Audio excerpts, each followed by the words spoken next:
Hello, welcome back ರಿದಸ್ kitchen. ಇವತ್ತು ನಾನು ಹುರುಳಿಕಾಳು ಚಟ್ನಿ ಮಾಡ್ತಿದ್ದೇನೆ. ನಮ್ಮ ಹಳ್ಳಿ ಕಡೆಯಲ್ಲಿ ಯಾವ ಥರ ಹುರುಳಿಕಾಳು ಚಟ್ನಿ ಮಾಡ್ತಾರಂತ ನೋಡುವ. ಹಾಗೆಯೇ ರಿದಸ್ ಕಿಚನ್ ಚಾನಲ್ ನಿಮಗೆ ಇಷ್ಟವಾದರೆ ಪ್ಲೀಸ್ ಸಬ್ಸ್ಕ್ರೈಬ್ ಮಾಡಿ ಹಾಗೂ ಪಕ್ಕದಲ್ಲಿರುವಂಥ ಬೆಲ್ ಬಟನ್ ಕ್ಲಿಕ್ ಮಾಡಿ ಆಲ್ ಅಂತ ಪ್ರೆಸ್ ಮಾಡಿ. ಆಗ ನಾನು ಹಾಕುವಂತೆಲ್ಲ ಹೊಸ ವೀಡಿಯೋಗಳ ನೋಟಿಫಿಕೇಷನ್ಗಳು ನಿಮಗೆ ತಲುಪುತ್ತದೆ. ನಾನಿಲ್ಲಿ ಒಂದು ಕಡಾಯಿ ತಗೊಂಡಿದ್ದೇನೆ. ಕಡಾಯಿ ಕಾದ ನಂತರ ಅದಕ್ಕೆ ನಾನೊಂದು 1/4 ಕಪ್ಪಷ್ಟು ಹುರುಳಿಕಾಳು ಹಾಕ್ತಿದ್ದೇನೆ. ನೋಡಿ, ಅದಕ್ಕೆ ನಾನು 2 ಒಣಮೆಣಸು ಹಾಕ್ತಿದ್ದೇನೆ. ಅದನ್ನು ಚೆನ್ನಾಗಿ ಡ್ರೈ ರೋಸ್ಟ್ ಮಾಡ್ಕೊಳ್ಬೇಕು, ಹುರಿದುಕೊಳ್ಬೇಕು ಚೆನ್ನಾಗಿ.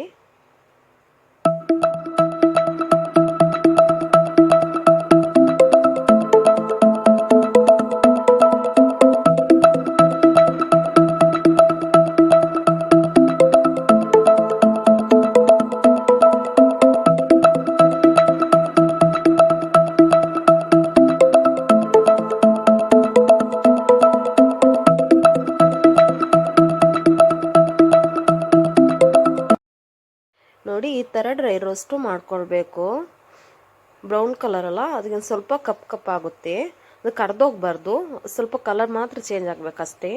ನಂತರ ನಾವು ರುಬ್ಕೊಳ್ವಾ. ನಾ ಇಲ್ಲಿ ಹುರುಳಿಕಾಳು ಮತ್ತು ಮೆಣಸನ್ನು ತೊಳೆದಿಟ್ಕೊಂಡಿದ್ದೇನೆ 1-2 ಸರ್ತಿ. ಮತ್ತು 1 ಕಪ್ಪಷ್ಟು ತೆಂಗಿನಕಾಯಿ ತುರಿ, ಮತ್ತು ರುಚಿಗೆ ತಕ್ಕಷ್ಟು ಉಪ್ಪು, ಮತ್ತು 1 ಈರುಳ್ಳಿಯನ್ನು ಅರ್ಧ ಈರುಳ್ಳಿ ಇದಕ್ಕೆ ತಗೊಂಡಿದ್ದೇನೆ. ಅರ್ಧ ಈರುಳ್ಳಿ ಸೈಡಲ್ಲಿ ಬೇರೆ ಕಟ್ ಮಾಡಿ ಇಟ್ಕೊಂಡಿದ್ದೇನೆ. ಮತ್ತು ಸ್ವಲ್ಪ ಹುಳಿ, 1 ಕಾಯಿ ಮೆಣಸು, ಒಂದು ಸ್ವಲ್ಪ ಶುಂಠಿ ಬೇಕಾದರೆ ಸ್ಕಿಪ್ ಮಾಡ್ಕೊಳ್ಬೋದು, ಬೇಕಾದರೆ ಹಾಕ್ಕೊಳ್ಬೋದು, ಇಲ್ಲಾಂದರೆ ಬೇಡ.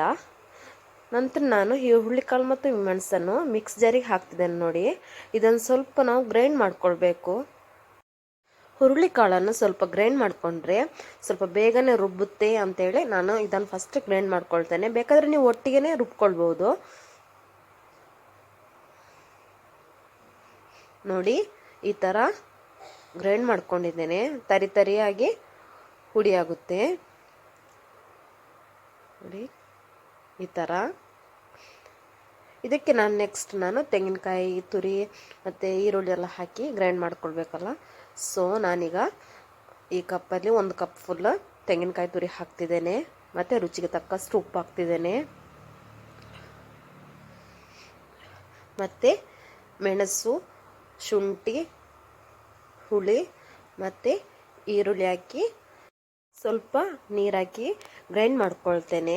ಚಟ್ನಿಗೆ ಜಾಸ್ತಿ ಯಾವತ್ತೂ ನಾವು ನೀರು ಹಾಕಲ್ಲ. ನಮಗೆ ಜಾಸ್ತಿ ನಮ್ಮ ಕಡೆ ನೀರು ಹಾಕೋದು ಕಡಿಮೆ. ಕೆಲವರು ನೀರು ಥರ ಮಾಡ್ಕೊಳ್ತಾರೆ, ಬಟ್ ನಮ್ಮ ಕಡೆ ಗಟ್ಟಿಯಾಗಿ ಚಟ್ನಿ ರುಬ್ಕೊಳ್ತಾರೆ. ಗಂಜಿ ಊಟಕ್ಕೆ, ಮಧ್ಯಾಹ್ನ ಬಿಸಿ ಬಿಸಿ ಗಂಜಿ ಊಟಕ್ಕೆ ನಾವು ಜಾಸ್ತಿಯಾಗಿ ಈ ಹುರುಳಿಕಾಳು ಚಟ್ನಿ ಮಾಡ್ತೇವೆ. ನಮ್ಮ ಕಡೆ ಕುಡು ಅಂತ ಹೇಳ್ತಾರೆ, ಕುಡು ಚಟ್ನಿ ಅಂತ ಹೇಳ್ತಾರೆ, ಕುಡುಗು ಚಟ್ನಿ ಅಂತ ಹೇಳ್ತಾರೆ. ಕನ್ನಡದಲ್ಲಿ ಹುರುಳಿಕಾಳು ಅಂತ ಹೇಳ್ತಾರೆ. ನೋಡಿ, ನಾನು ಈ ಥರ ರುಬ್ಕೊಂಡಿದ್ದೇನೆ. ನಾವು ಇಷ್ಟು ಗಟ್ಟಿಯಾಗಿ ರುಬ್ಕೊಳ್ತೇವೆ. ನೀವು ಬೇಕಾದರೆ ಸ್ವಲ್ಪ ತೆಳು ಬೇಕಾದರೂ ನೀರು ಥರ ರುಬ್ಕೊಳ್ವಿ, ಪರವಾಗಿಲ್ಲ. ಈ ಥರ ಗಟ್ಟಿಯಾಗಿ ರುಬ್ಕೊಂಡ್ರೆ ತುಂಬ ರುಚಿಯಾಗಿರುತ್ತೆ, ಟೇಸ್ಟಿಯಾಗಿರುತ್ತೆ. ಇದಕ್ಕೆ ನಾನು ಆಗಲೇ ಹೇಳಿದೆ, ನಾನು ಅರ್ಧ ಈರುಳ್ಳಿ ಈ ಗ್ರೈಂಡ್ ಮಾಡುವಾಗ ಹಾಕಿದ್ದೇನೆ. ಅರ್ಧ ಈರುಳ್ಳಿ ನಾನು ಸೈಡಲ್ಲಿ ಕಟ್ ಮಾಡಿ ಇಟ್ಕೊಂಡಿದ್ದೇನೆ ಅಂತೇಳಿ. ಸೊ ನಾನು ಈ ಥರ ಕಟ್ ಮಾಡಿದ್ದೇನೆ. ನಾವು ಲಾಸ್ಟ್ ಗ್ರೈಂಡ್ ಮಾಡ್ಕೊಂಡ ನಂತರ ನಾವು ಚಟ್ನಿಗೆ ಈ ಈರುಳ್ಳಿಯನ್ನು ಹಾಕ್ತೇನೆ. ಈ ಈರುಳ್ಳಿ ಹಾಕೋದ್ರಿಂದ ಏನಪ್ಪ ಅಂತ ಹೇಳಿದ್ರೆ ಒಂದು ಬೇರೆನೇ ಒಂದು ಫ್ಲೇವರ್ ಸಿಗುತ್ತೆ, ಟೇಸ್ಟ್ ಸಿಗುತ್ತೆ. ಈ ಚಟ್ನಿ ತಿನ್ನುವಾಗ ಮಧ್ಯೆ ಮಧ್ಯೆ ಈರುಳ್ಳಿ ಬಾಯಿಗೆ ಸಿಗುವಾಗ ತುಂಬ ಚೆನ್ನಾಗಾಗುತ್ತೆ ತಿನ್ಲಿಕ್ಕೆ, ಗಂಜಿ ಊಟಕ್ಕೆ. ಈ ಥರ ಈರುಳ್ಳಿ ಹಾಕಿದರೆ ಒಂದು ಬೇರೆನೇ ಟೇಸ್ಟ್ ಅಂತ ಆಗಲೇ ಹೇಳ್ದೇನೆ. ಸಖತ್ತಾಗಿರುತ್ತೆ, ತುಂಬ ಟೇಸ್ಟಿಯಾಗಿರುತ್ತೆ. ಅದು ನನ್ನ ಪ್ಲೇಟಿಗೆ ನಾನು ಸರ್ವ್ ಮಾಡ್ತಿದ್ದೇನೆ. ನಮ್ಮ ಫೈನಲ್ ಆಗಿ ನಮ್ಮ ಕುಡು ಚಟ್ನಿ ಅಂದರೆ ಹುರುಳಿಕಾಳು ಚಟ್ನಿ ರೆಡಿಯಾಗಿದೆ. ಇದನ್ನು ಗಂಜಿ ಊಟಕ್ಕೆ, ಬಿಸಿ ಬಿಸಿ ಗಂಜಿ ಊಟಕ್ಕೆ ತುಂಬ ಚೆನ್ನಾಗಾಗುತ್ತೆ. ಗಂಜಿ ಊಟಕ್ಕೆ ತಿನ್ಬೋದು. ನಮ್ಮ ಕಡೆ ಈ ಹಳ್ಳಿ ಸ್ಟೈಲಲ್ಲಿ ಈ ಥರ ಮಾಡೋದು ನಮ್ಮ ಕಡೆ ತುಂಬ ಫೇಮಸ್ ಈ ಚಟ್ನಿ.